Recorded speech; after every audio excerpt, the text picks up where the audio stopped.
Good evening, everyone, and welcome to the Center for Fiction and our 2014 celebration of this year's extraordinary crop of emerging fellows. My name is Cal Morgan. I'm the editorial director of Harper Perennial, which is an imprint of HarperCollins Publishers, but I'm also, and I'm in the capacity here tonight, as a proud board member here at the Center. For those of you who don't know, the Center for Fiction is the only nonprofit organization in the United States devoted solely to the cause of fiction. And it is a cause for all of us on the board, for all who work tirelessly at the Center, and for all the writers you'll hear from tonight. When we say that fiction is a cause, we mean that not only in its expected sense, that it is a mission we all share, but that increasingly those who create fiction are having a causative effect in the world. They are starting new conversations, spreading new ideas, opening new frontiers of imagination, revealing the self for the illumination of the other. They are furthering empathy, sparking curiosity, conjuring magic. Page for page, story for story, book for book, fiction may cause more pure human enrichment than any other art form. And so glorious are its effects that it must be our cause. Before we begin, I want to thank some people who aren't here tonight. My old friend Peter Guinea, who chairs the Center for Fiction Board and first brought me aboard, along with our executive director, Noreen Tomasi, who runs every program here with an impossible combination of attention and passion. I want to thank our fellow board members, especially Lloyd Linford, as well as the Jerome Foundation.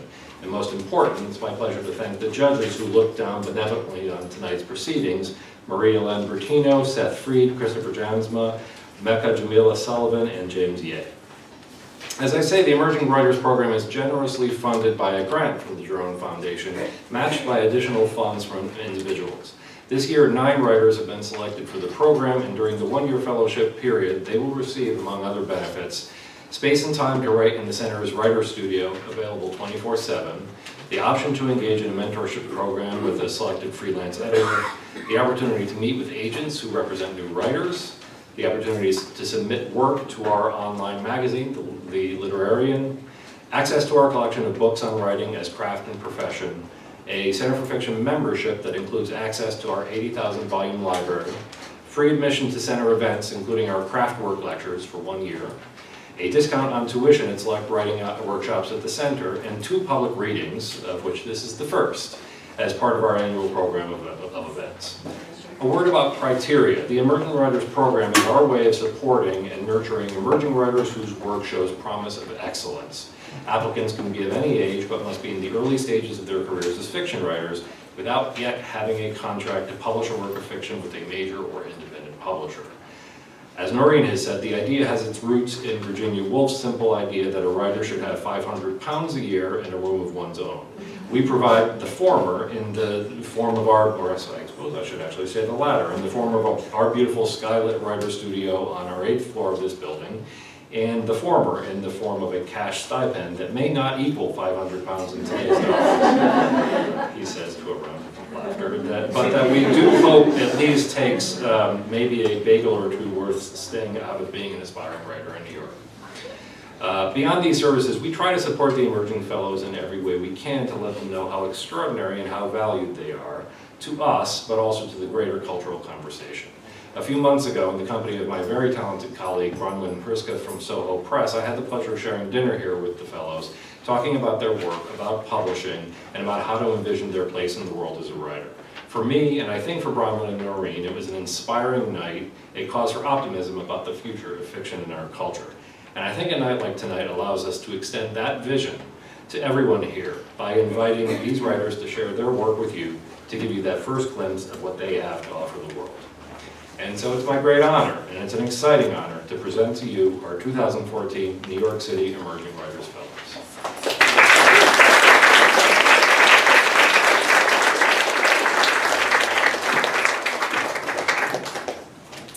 Hi, I'm Elysha Armstrong, and I'm going to read a section from my novel, The Tree of Forgetfulness. Ginny had died and left Ma Ellen nothing but Hedda. And while Ma Ellen had dutifully taken the little girl in, Hedda made her uneasy. Hedda was a bundle of bad memories wrapped into a small cream-colored body, with wild, wiry hair that caught leaves and pieces of thread like a trap. so that Ma Ellen had to be constantly freeing debris from the wayward curls. Ma Ellen often couldn't look at Hedda's face when she washed the child down each night in the bathtub, scrubbing her limbs with a stiff rag, trying to get her clean. Hedda's eyes and nose and lips were not like Ginny's, and so Ma Ellen imagined her face to be an echo of her father's. Looking at Hedda made Ma Ellen angry, because she reasoned that had it not been for him, there would have been no Hedda, and perhaps Ginny would have been just fine. Ma Ellen did not know much about what it was that had happened to Ginny before she died.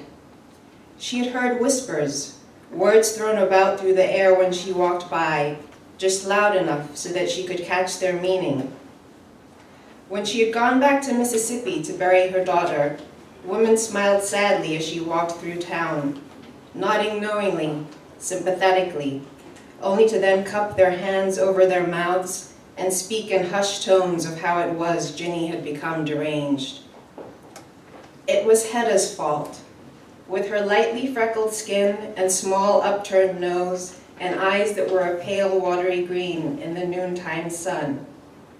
That was what Ma Ellen had wanted to believe, that Hedda's face had served as a reminder of Ginny's mistake, and it had driven Ginny to madness.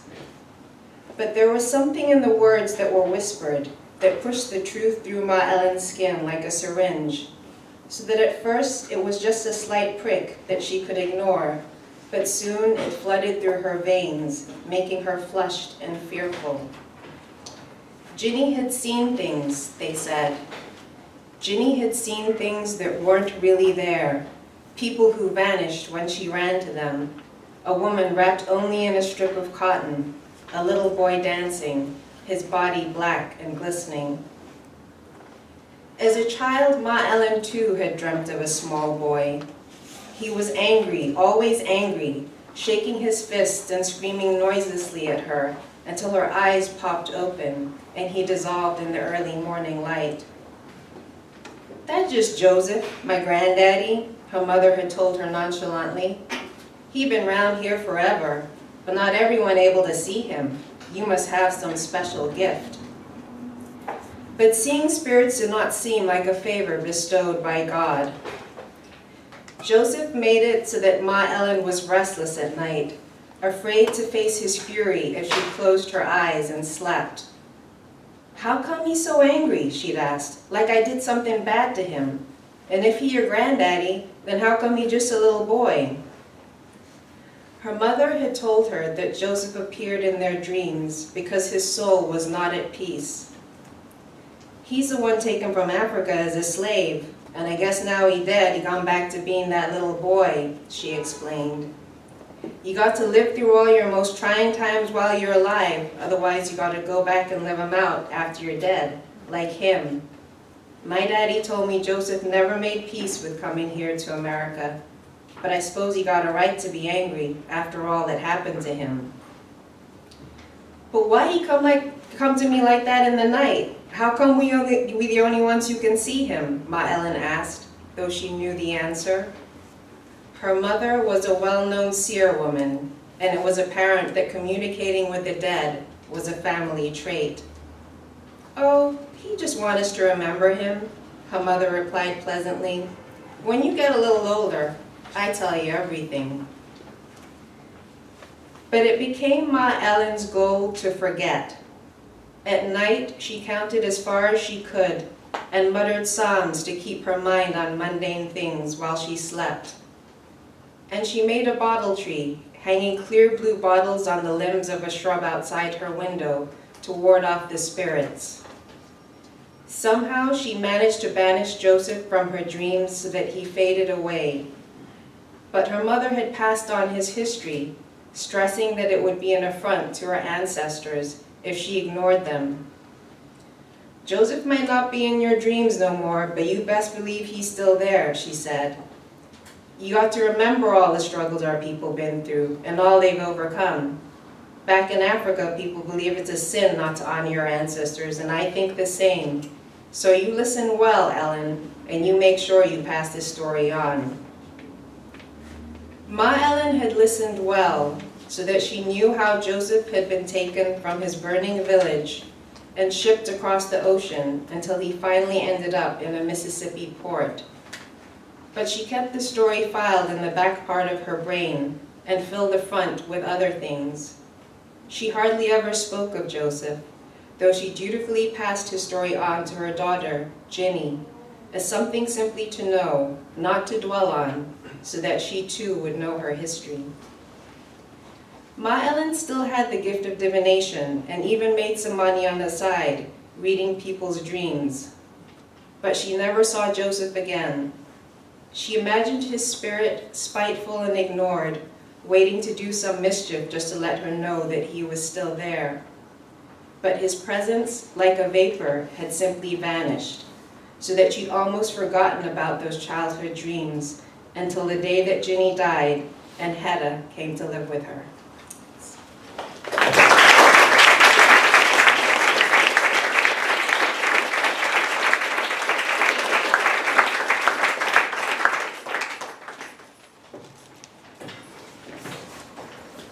Hi, I'm Stephanie, and today I'll be reading a section from my novel, which is about a therapist who works for a memory building agency. And she works with a design builder to create artificial memories to implant into their clients, such as an elderly couple who's always wanted to have children and decide to build a child that they've never had via memory. Now I'll let my protagonist tell you a little about how she became a therapist builder. I became a therapist builder because of Mrs. Robertson, the super in my first building apartment after college. Mrs. R knocked on my door one day as I was taking a shower. I moved in about a month ago, but I hadn't met my neighbors yet. I wasn't expecting visitors, and her urgent knock startled me. I opened the door to her matronly face, circular spectacles propped in her bulbous nose. She was draped in an immense apron, a cheery spread, like a picnic blanket with yellow tulips stretched wide across her portly frame, escaped flowers splattered on her forearms and a crusty spot remaining on her chin. 2 gold teeth flashed beacons from her welcoming smile. Water from my apartment had caused wet ribbons to trail from her ceiling, staining her wallpaper like the fingerprints of a disobedient child. I listened to her go on while wrapped in my beige bath towel, hair dripping on the floor between us. Her voice employed a sing-song cadence as she secured her position between myself and the door, effortlessly encroaching into my space. I am sorry I haven't come by, but as you know, I am so busy. I like to know everybody in my building. It is my job. Call me Olena, she said. And I thought this must be the Ukrainian super that my broker had mentioned. I knew that as a working adult, I could now call old people by their first names. I still felt shy about it though, and would continue to call her Mrs. R. Her New York Times subscription was being borrowed, the paper reappearing at her door a day late. I am a day behind in news for 2 years, she laughed. She moved on to the topic of her daughter Vera and her granddaughter Katerina's visits every other week. Katerina and I baked oatmeal raisin cookies on Wednesday. She got flour all over my rug, but we had so much fun.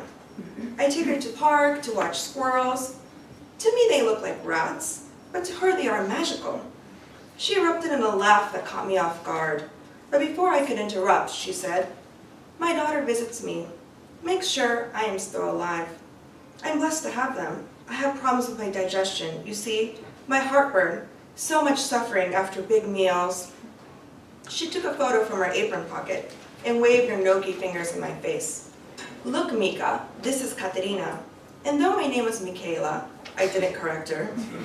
Nobody had given me a nickname before, so I thought I would indulge her. She held a yearbook picture of a blonde girl, about 4 years of age, in a pink shirt with a pattern of dancing strawberries. I told Mrs. Robertson I would be happy to meet them, and ushered her away to dry myself off before I caught a cold. I hadn't seen them around, but I was new to the building, still using an IKEA box as a dinner table. It was starting to tear.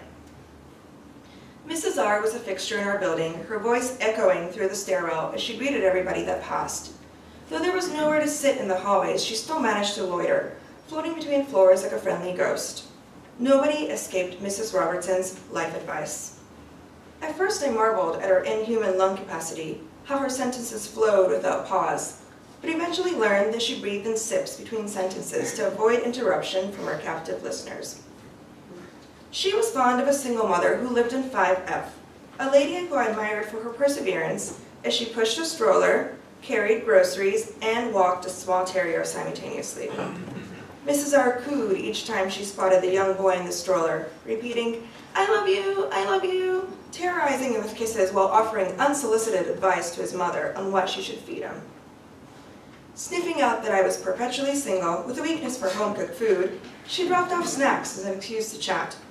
Depositing pierogies at my doorstep gave her license to gossip, as I learned that the wife of the trucker family in 5B found a box of used Squirrel Girls uniforms in her husband's closet. The man in 3A asked out the girl from 4C but failed. And menopause Gloria downstairs was paying a young Turkish man to visit her as he was leaving their apartment, still buttoning up his shirt. After the neighborhood news, Mrs. R would gloat about Katerina's accomplishments in kindergarten. The teacher said, draw what she wants to be when she grow up. And do you know what she drew? She laughed as I shook my head no. A soap bubble.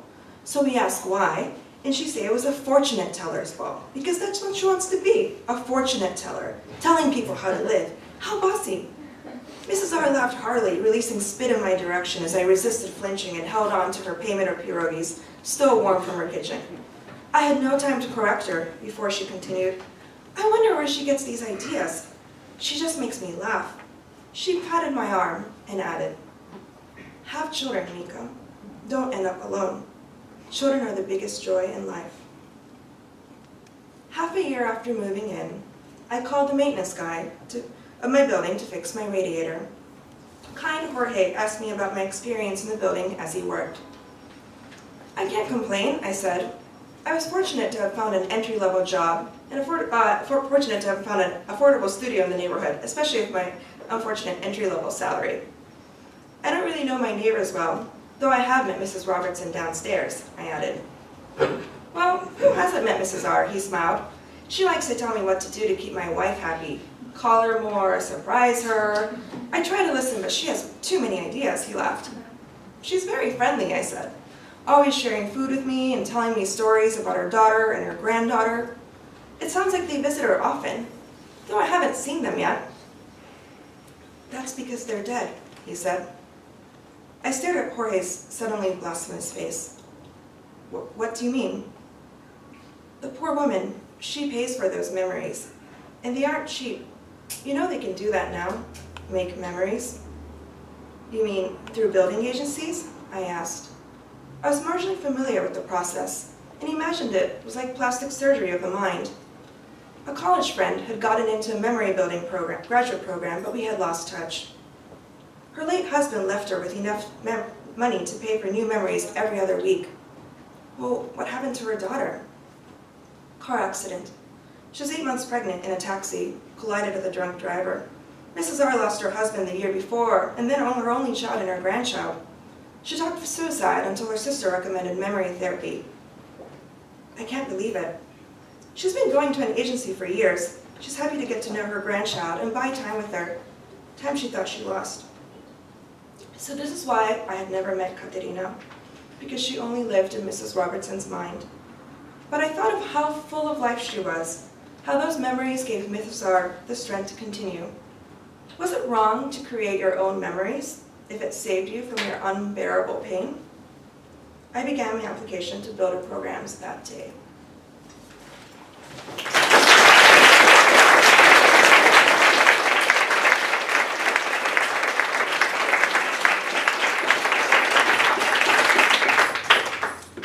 Hi, I'm Zeeva Bukai, and I'm going to read an excerpt from my novel.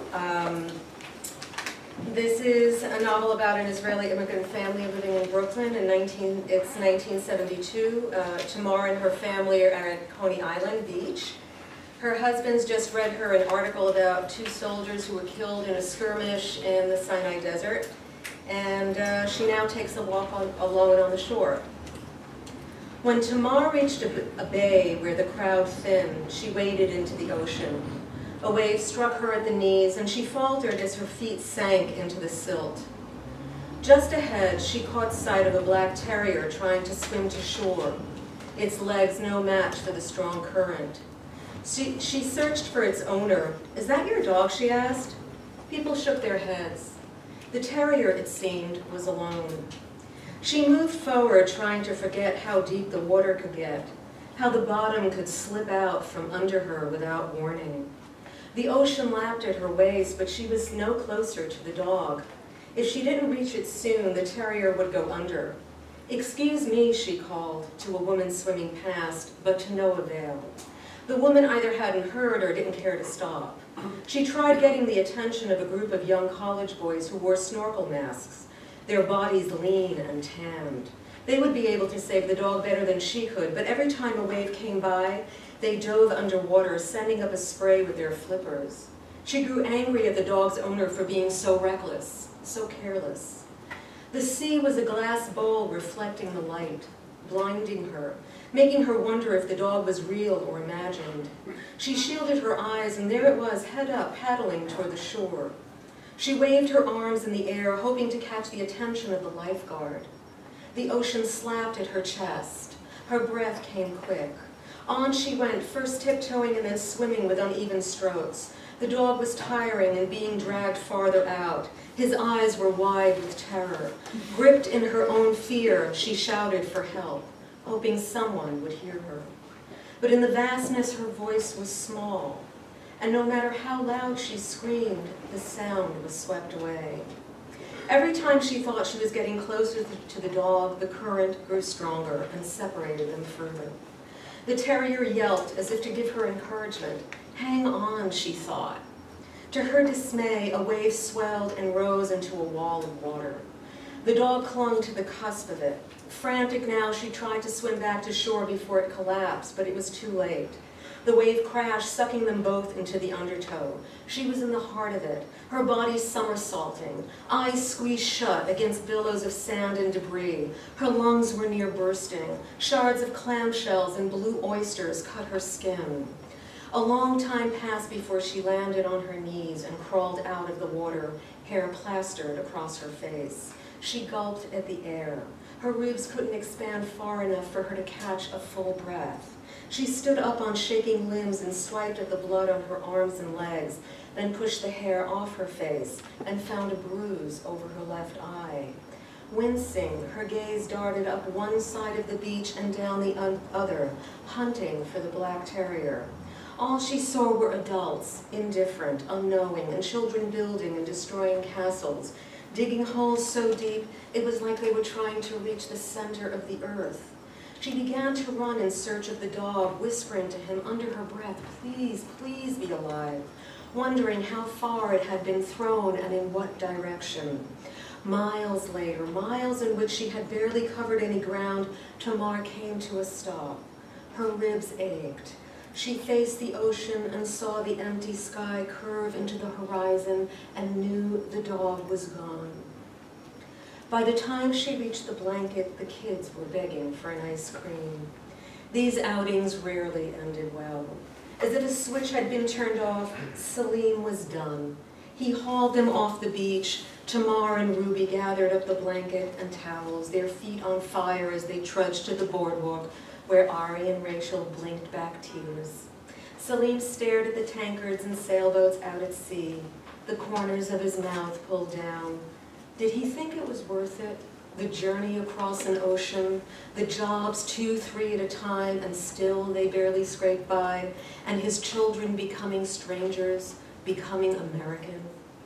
Rachel and Ari hardly understood a word of Hebrew, and Ruby no longer spoke it except when he demanded.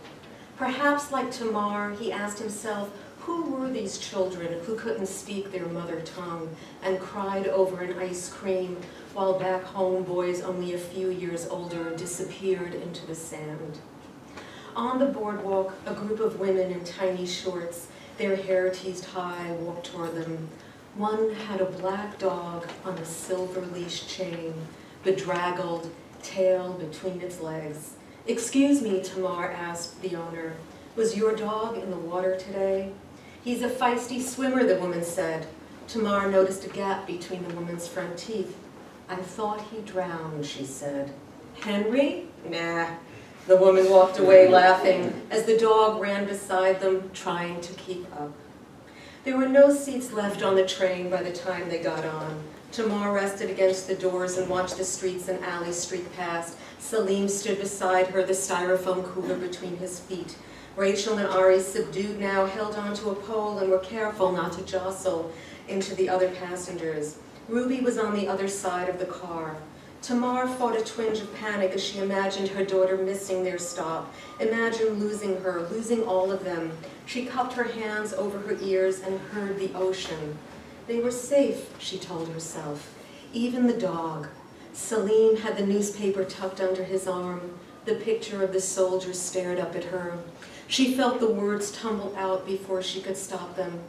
"I think we should go home to Israel," she said, and wiped the sweat off her neck, regretting that she'd spoken. Air blasted in hot, smelling of burnt paper. The train rolled into another station. Salim placed his chin on her head. "I'm not going back," he said. The words howled past her. With a jerk, the train gathered speed and barreled down the tracks.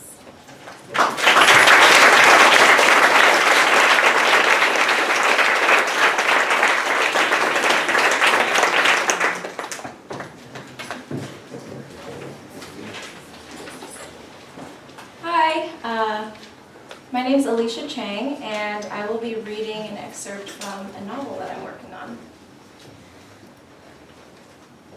One morning, a young man and his wife find an egg in front of their garage. The next morning, they find another.